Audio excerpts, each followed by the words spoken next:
வணக்கம் நண்பா. ஒரு வழியாக 2.5 மாதம் வெக்கேஷன் முடிச்சுட்டு இப்போ திரும்ப ஷிப்புக்கு கிளம்ப வேண்டிய நேரம் வந்தாச்சு. இப்போ நான் போய் ஜாயின் பண்ணக்கூடிய நான் வெனிஸ் இட்டாலியில் போய் நான் ஷிப்பில் ஜாயின் பண்ண போகிறேன். ஸோ அதுக்கு என் ஃப்ரெண்ட்ஸ் என்னை ஏர்போர்ட்டில் ட்ராப் பண்ண வந்திருந்தாங்க 3 பேரும்.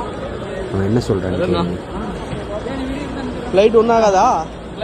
ஃப்ளைட்டு தான் வாதா ப்ரோ. எதுவும் ஆச்சுன்னா உன்னை பார்க்க முடியாது.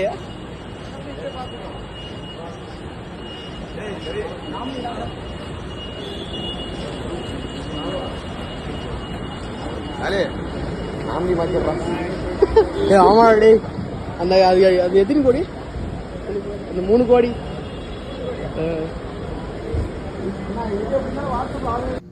ஒரு வழியாக அப்படியே ஃப்ரெண்ட்ஸுக்கு பாய் பாய் சொல்லிவிட்டு அப்படியே உள்ளே கிளம்பியாச்சு.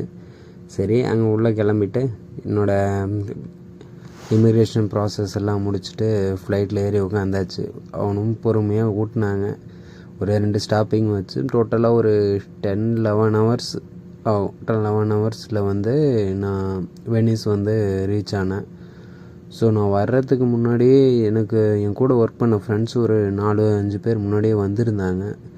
ஸோ டோட்டலாக ஒரு 3 பேட்ச் இறங்கியிருந்துச்சு. ஏன்னா நாங்கள் இப்போ போய் ஜாயின் பண்ணியிருக்க ஷிப்பு புதுசாக கட்டிகிட்டு இருக்காங்க. அந்த ஷிப்பு போன உடனே ஒர்க்குலாம் விட மாட்டாங்க. ஸோ அதுக்கு உள்ளே போய்ட்டு புதுசாக கட்டிகிட்டு இருக்க ஷிப்பில் தான் ஒர்க் பண்ண போகிறோம். ஸோ இதுதான் என் கூட ஜாயின் பண்ண பேட்ச்சு. ஸோ கொஞ்ச நேரம் வெயிட் பண்ணோம். அப்புறம் எங்களுக்கான பஸ்ஸு வந்தது. சரி, பஸ்ஸில் கிளம்பலான்னு கிளம்பிட்டோம். ஸோ இதுக்கு அடுத்து நான் எங்கே போகிறேன் என்ன பண்ணுறேன்றதை வீடியோவில் கொடுக்குறேன். மறக்காமல் சப்ஸ்கிரைப் பண்ணுங்கள், ஃப்ரெண்ட்ஸுக்கு ஷேர் பண்ணுங்கள்.